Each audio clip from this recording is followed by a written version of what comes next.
आज के क्लास में हम स्टार्टअप लेंगे कल के बचे हुए भाग से। हम लोगों ने कल के क्लास में देखा था कि ह्यूमन फिजियोलॉजी जो हमारे एनसीईआरटी के क्लास 11th के सबसे अंतिम यूनिट है, उसका पहला चैप्टर डाइजेस्टिव सिस्टम के बारे में डेमोस्ट्रेशन यानी कि इसका बेसिक क्लास को हमने कल किया था। आज हम इसमें सीधे चलते हैं कि मानव के पाचन तंत्र को the human digestive system consist of the alimentary canal and associated glands. इसको समझे कि मानव के पाचन तंत्र को मुख्य रूप से दो भागों में बांटा गया है, एलिमिनेटरी कनाल और उससे जुड़े हुए ग्लैंड्स। हम इनके बारे में पढ़ेंगे। सबसे पहले मुख्य रूप से आज हम देखेंगे कि हमारे टीथ सिस्टम को हम पढ़ेंगे। दांतों का तंत्र क्या है हमारे पास में। टीथ सिस्टम में जो हमारा एलिमिनेटरी कनाल के पार्ट में आना है, एनसीईआरटी के अनुसार से फर्स्ट लाइन से स्टार्ट हमारा इसी से होता है। The alimentary canal begins with an anterior opening the mouth and it opens out posteriorly through the anus। अब समझेंगे कि एलिमिनेटरी कनाल कहते किसको है। तो एलिमिनेटरी कनाल के बारे में कहा जा रहा है कि एलिमिनेटरी कनाल बीइंग्स आरंभ होता है विथ एन यानी एक एंटीरियर अगला ओपनिंग खुला हुआ भाग से, जिसे हम माउथ कहते हैं, मुंह। And it open out posterior through the anus, और यह आगे की ओर बढ़ते हुए शरीर के पोस्टीरियर यानी पिछले भाग में एनस में जाकर खुलता है। यानी माउथ से शुरू होता है और एनस तक एक पाइप जैसी रचना गुजरती है, जिसे हम एलिमिनेटरी कनाल कहते हैं। क्लियर यहाँ तक। तो द माउथ, अब हम माउथ फर्स्ट पार्ट से पढ़ रहे हैं। The mouth leads to the buccal cavity और ओरल कैविटी। माउथ हमारे मुंह जो है वह खुलकर पीछे की ओर बढ़कर एक खाली भाग होता है मुंह में, जो हम जहाँ पे हमारा जबान है, पूरा मुंह हम खोलते हैं, जबान जिसमें फ्री रूप से घूमता है वह खाली स्थान होता है, उसी को हम बक्कल कैविटी या ओरल कैविटी कहते हैं। तो एक लाइन में यहाँ पे लिखा हुआ है कि the mouth leads to the buccal cavity और ओरल कैविटी, यानी मुख पीछे की ओर बक्कल कैविटी या ओरल कैविटी में खुलता है। The oral cavity has a numbers of teeth. Oral cavity में असंख्य यानी संख्या में दांत पाए जाते हैं। एंड ए मस्कुलर टंग, यानी संख्या में असंख्य दांत और एक मांसपेशी की बने हुए जीभ पाए जाते हैं। Each tooth is embedded in A socket of jaw bone.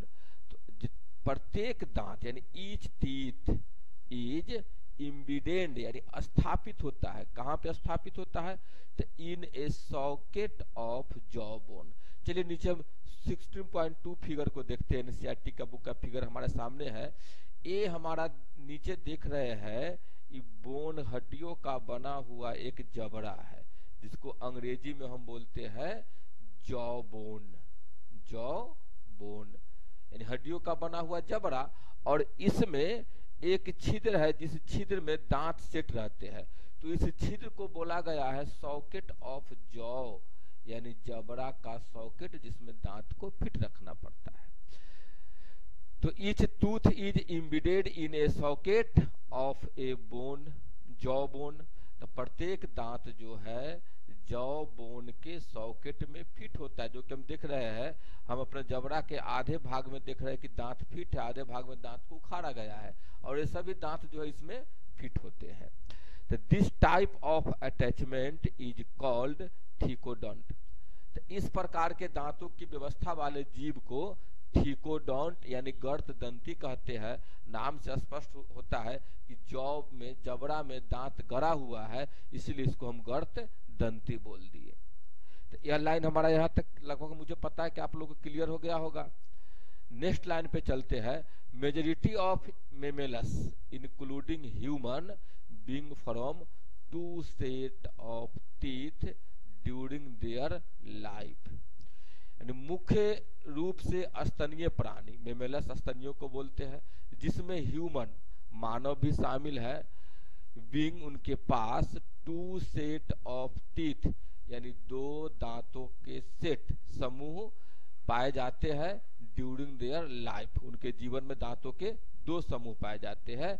A set of, पहला सेट जो है टेम्पोररी मिल्क या इसको डेसिडुअस टीथ बोलते हैं, या दूध का दांत इसको हम बोलते हैं, जो रिप्लेस हो जाता है replace by A set of permanent और एडल्ट टीथ। तो जो दूध के दांत एक उम्र आने के बाद निकल जाते हैं और उस जगह पे नए दांत निकल जाते हैं, यानी दूध के दांत को तोड़कर नए दांत निकल जाते हैं, जिसको हम रिप्लेस कहते हैं, रिप्लेस हो जाते हैं परमानेंट और एडल्ट टीथ में। तो यहाँ पे है टू सेट ऑफ टीथ।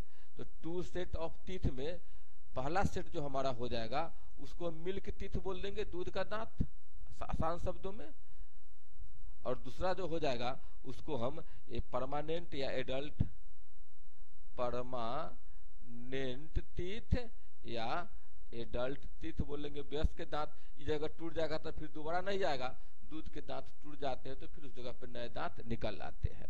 तो this type of dentition is called diphyodont.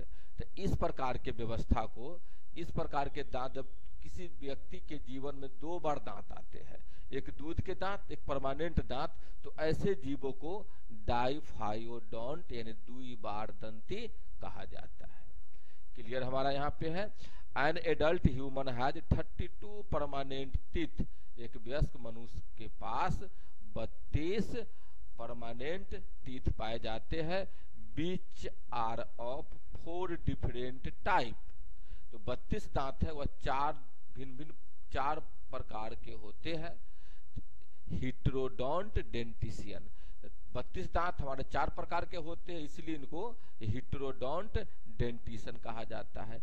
नेमली, उन चारों का नाम है इनसिसर्स, आई से सिंबल देते हैं, केनाइन सी से देते हैं, प्रीमोरल्स पीएम से देते हैं, एंड मोरल एम से दे रहे हैं। The arrangement of teeth in each half of the upper and lower jaw in the order. अब अरेंजमेंट ऑफ टीथ, दांतों की व्यवस्था को हम देखते हैं।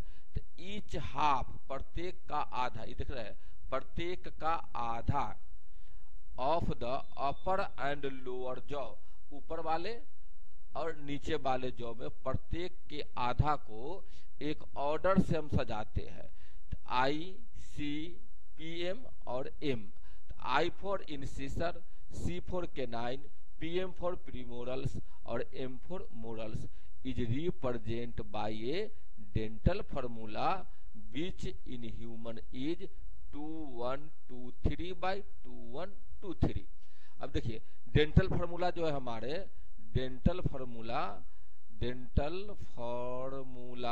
ह्यूमन में 2123 बाई 2123 है।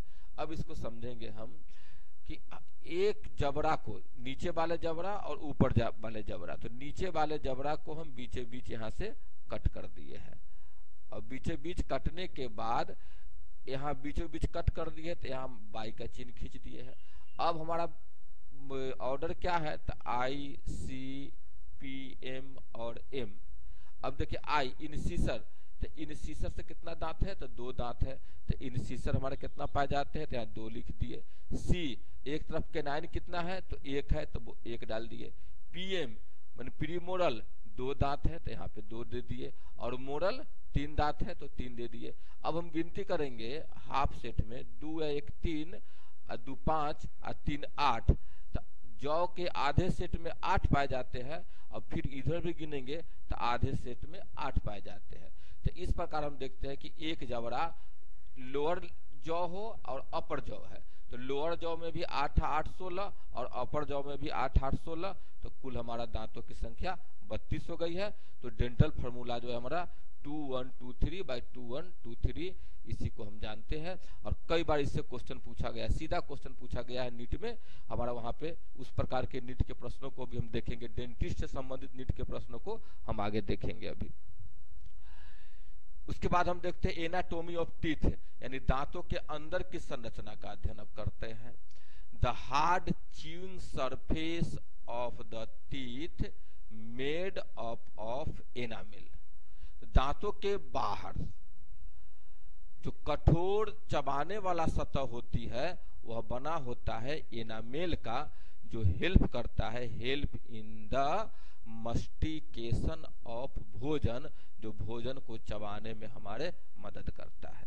अब देखिए हम दो प्रकार का आईसीपीएम डेंटिस्टन फार्मूला जो है हम देखते हैं, एक मिल्क टीथ का यानी दूध के दांत का फार्मूला अलग हो जाएगा और परमानेंट टीथ का अलग देखते हैं। तो मिल्क टीथ में देखेंगे आईसीपीएम का ऑर्डर तो 2101 2101 यानी बच्चों में दूध के दांत कितने होते हैं तो डेंटिशन फार्मूला के तहत से निकालेंगे तो बच्चे में 2 इंसिसर 1 केनाइन और प्री मोरल होता ही नहीं है, 0 होते हैं और मोरल 2 होते हैं। तो हाफ सेट में गिनेंगे यहाँ पे तो 2 1 3 2 5, फिर उसके बाई में नीचे आ जाएंगे दूसरे सेट लोअर या अपर जॉ के दूसरे तरफ आधा जॉ काटने के बाद दूसरे जॉ पर हम देखते हैं तो यहाँ भी 2 इंसिसर 1 केनाइन 0 पीएम एंड 2 मोरल, तो कुल मिलाकर 5। यानी यह जबड़ा है, यह जबड़ा हमारा है, इस जबड़ा के दूध के दांत में एक तरफ 5 और एक तरफ 5, तो लोअर जॉ में 10, इसी प्रकार अपर जॉ में 10, तो कुल दांतों की संख्या हो जाएगी 20। आपसे क्वेश्चन कई बार नीट में भी पूछ सकता है कि बच्चे में दूध के दांत कितने होते हैं तो 20 होते हैं। फिर यही दांत अगर एडल्ट हो जाते हैं, जब परमानेंट दांत होते हैं, तब उसका फॉर्मूला हो जाता है 2123/2123 जो पीछे के स्लाइड में हमने वर्णन किया है। अब हम दांतों के स्ट्रक्चर को देख लेते हैं। देखिए बहुत बड़ी एक दांत का हमने यहाँ पे एनाटोमिक तस्वीर को ले आया है। सबसे बाहरी परत यह देख रहे हैं, यह कठोर होता है जो चबाने में मदद करता है, इनामेल का बना होता है। इसके भीतर देख रहे हैं एक थोड़ा सा मुलायम आकार की रचना है, इसको हम डेंटिन बोलते हैं। इसके भीतर देखिए ऊपर से मांसपेशी है, अंदर नसों की संरचना है जिसको हम पल्प बोल दिए। गम या जिनगीवा, ये देखिए ये हमारे दांतों के बाहर निकले हुए मसूड़ है जिसको हम गम या जिनगीवा बोलते हैं।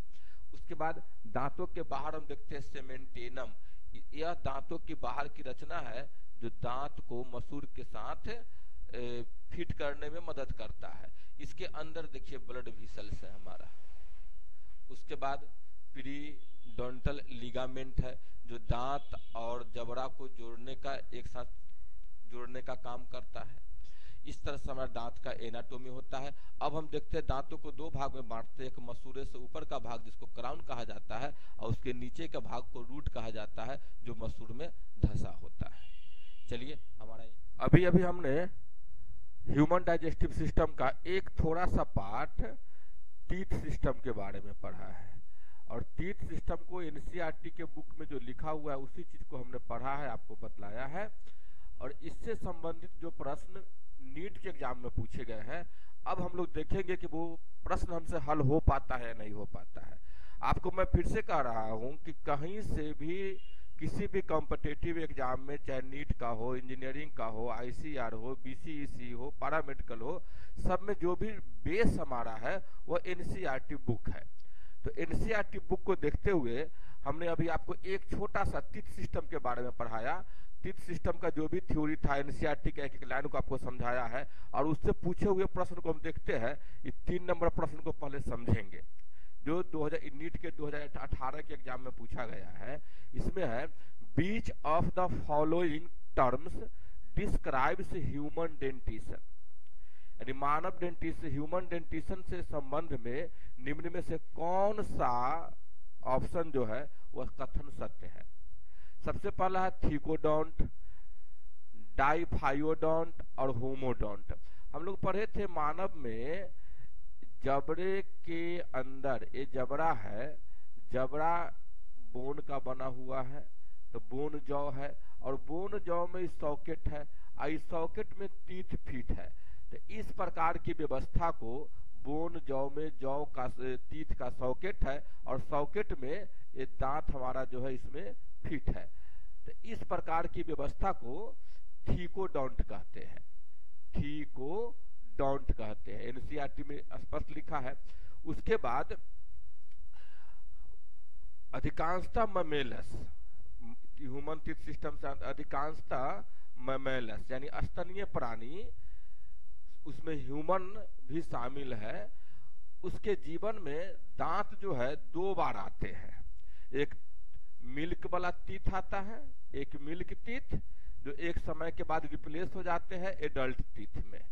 जो हमने वहां पे देखा था कितने मिल्क टीथ होते हैं, कितने एडल्ट टीथ होते हैं, मिल्क का डेंटिशन फॉर्मूला क्या है, उसको भी हम लोगों ने पढ़ा है अभी। तो 2 बार जो दांत आते हैं तो इसको हम बोलते हैं डाइफायोडोंट, यानी जीवन में 2 बार दांत आ रहा है। तो थीकोडोंट, डाइफायोडोंट। अब पूरे मुंह के जबड़े में जो दांत है वो हमारा 4 प्रकार के होते हैं, 4 टाइप होते हैं। इसलिए इसको हिट्रोडोंट कहा गया है, हिट्रोडोंट। तो हमारा ह्यूमन जो है वह सबसे पहला थीकोडोंट है, फिर उसके बाद डाइफायोडोंट है और हिट्रोडोंट है। नॉट होमोडोंट, होमोडोंट में सभी दांत एक समान हो जाएंगे, हिट्रोडोंट में अलग अलग हो जाएंगे। तो हमारा यहाँ से सीधा बी आंसर, जो आप लोगों ने अभी सही से अगर आपने थ्योरी पढ़ी होगी तो सीधा आपको आंसर मिल जाएगा इसका बी, एकदम सीधे लाइन से है कि ह्यूमन जो है वह थीकोडोंट, डाइफायोडोंट और हिट्रोडोंट होते हैं। चलिए एक क्वेश्चन हमने सॉल्व कर लिया। अब 4 नंबर क्वेश्चन देखते हैं। इसको पहले क्वेश्चन को समझेंगे, इसमें कुछ नहीं है, हमने आपको डेंटल फार्मूला बताया था उसी से है। ए बेबी बॉय, एक छोटा बच्चा है, एज 2 इयर्स, जिसका उम्र 2 साल है, is admitted to play school, जो प्ले स्कूल में नाम लिखाया है, and passes through a dental checkup.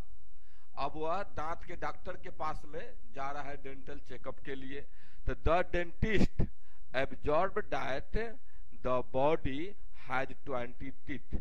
अब उस बच्चे के पास में डॉक्टर जो है 20 दांत को पाया। तो 20 टीथ आर अब्सेंट, तो उनमें से कौन सा दांत उसके पास नहीं था? केनाइन, मोरल, प्रीमोरल और इंसिसर। फार्मूला हमने देखा था डेंटेशन फार्मूला, उसके अंदर आई, सी, पी, एम और एम होता है। आई से इंसिसर, सी से केनाइन, पी एम से प्रीमोरल और एम से मोरल। तो हमने बच्चे में देखा था 2102/2102। तो सीधे फार्मूले से है कौन सा दांत नहीं पाया जाता है, तो छोटे बच्चों में मिल्क के टीथ में प्रीमोरल नहीं पाया जाता है, तो सीधा इसका आंसर हो जाएगा प्रीमोरल। अब बताइए आप लोगों से बना या 2 क्वेश्चन कि नहीं बना? वही टॉपिक है, एनसीईआरटी हम पढ़ा रहे हैं, आप उसको ध्यान से पढ़िए और सारा नीट में आने वाला प्रश्न उससे संबंधित जो भी है बनेगा। अब हम अगला प्रश्न को देखते हैं, केवल ह्यूमन टीथ से ही संबंधित। ये नीचे वाला 5 नंबर प्रश्न टीथ सिस्टम से अलग है, इसको हम टच भी नहीं करेंगे। जितना अभी तक टीथ सिस्टम से प्रश्न पूछा गया होगा हम उसी पे चर्चा करेंगे। यहाँ पे हमारे पास ये 8 नंबर क्वेश्चन, क्योंकि सारा क्वेश्चन का सेट हम पूरे जब एक सिलेबस पढ़ा चुके होते हैं तो सभी बच्चों के बीच में हम इसको क्वेश्चन आंसर कराते हैं।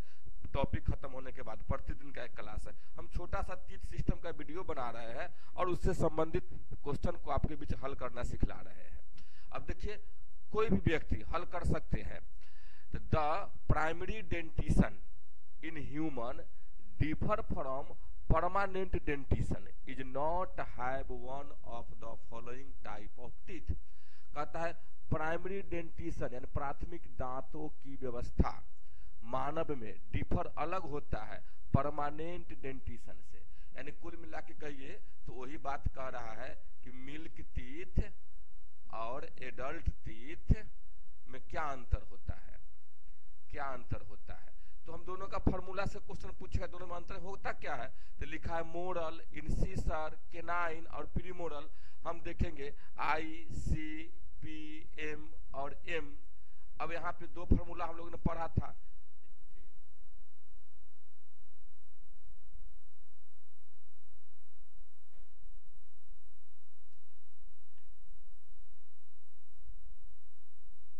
तो हम इसमें देख रहे थे आईसीपीएम का एक मिल्क टीथ, हम देख रहे थे आईसीपीएम डेंटेशन फार्मूला का है। तो मिल्क टीथ वाला और एडल्ट वाला, तो मिल्क टीथ और एडल्ट में क्या अंतर है, तो इसमें देखते हैं 2102 और 2123। यही फार्मूला हमारा है। तो हम लोग देख रहे हैं कि बीच वाला प्रीमोरल टूथ जो है इससे डिफर होता है प्राइमरी डेंटिशन और परमानेंट डेंटिशन में। तो आंसर इसका हो जाएगा डी। हम फिर नेक्स्ट सिस्टम से रिलेटेड है। देखिए 12 नंबर प्रश्न है, सीधे पूछा है which one of the following correctly represent the normal adult human dental formula. अब एक सामान्य वयस्क मानव का डेंटल फार्मूला क्या है, सीधे हम लोग वहां से देखे थे 2123/2123, आंसर यहाँ सीधा हो जाएगा। अब एक क्वेश्चन और 13 नंबर में है कि two friend are eating together on a dining table, यानी दो दोस्त है एक साथ टेबल पर खाना आरंभ करते हैं। One of them suddenly starts coughing with swallowing some food, उसमें से एक जो है भोजन के निगलने के समय उसे कॉफिंग यानी खांसी स्टार्ट हो जाता है। तो this coughing would have been due to improper movement of, तो खाने के समय जो कॉफिंग हो रहा है वह किसके मूवमेंट के कारण हो रहा है। अब यहाँ पे एपिग्लोटिस, डायफ्राम, नेक और टंग। तो हम लोग वहां पे देखे थे कि ये डेंटिशन से नहीं है, लेकिन चूंकि कुछ बच्चों को हम पढ़ा चुके हैं चैप्टर हमारा, टॉपिक हमारा, तो हम उसको क्लियर करते हैं। ये दो नेक में हमारा दो पाइप ऊपर तक आता है, आगे की ओर सांस नली होती है, ट्रेकिया होती है, और पीछे की ओर फूड पाइप होता है, और यहाँ से एपिग्लोटिस होते हैं।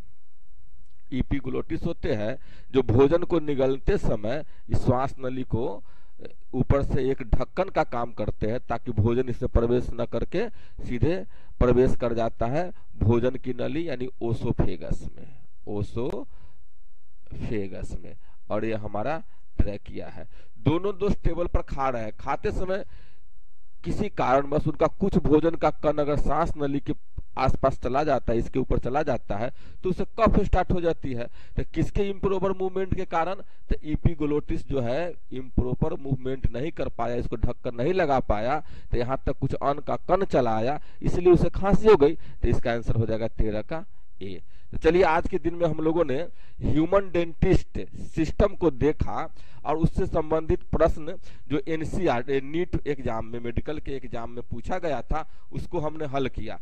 अब आप जो भी बच्चे हमारे इस वीडियो को देखे हैं वो खुद में अपने आप को पूरी वीडियो पहले देखिए, फिर तुलना कीजिए कि आप इस कॉन्सेप्ट को, टॉपिक को पढ़कर खुद से एनसीईआरटी के प्रश्नों को हल कर पाते हैं कि नहीं कर पाते हैं। अगर आपने हल कर लिया है समझकर, तो आपके अंदर वो जज्बा छुपा हुआ है, आप भी कर सकते हैं, नीट एग्जाम में बैठ सकते हैं और सफलतापूर्वक निकाल सकते हैं। आप जितना मेहनत कीजिएगा उतना फल पाइएगा, मेहनत आप करोगे फल भी आप पाओगे। चलिए इसी के साथ आज का हमारा यह छोटा सा टॉपिक खत्म होता है, डेंटल सिस्टम वाला। ह्यूमन डेंटल सिस्टम को देखे और इससे संबंधित प्रश्नों को हमने हल किया। अगर आप में से किसी विद्यार्थी को लगे कि किसी अन्य टॉपिक पे हम आकर वीडियो को बनाएं और डालें, तो आप कमेंट कीजिएगा, हम उस सेक्शन से भी वीडियो को बनाएंगे। धन्यवाद।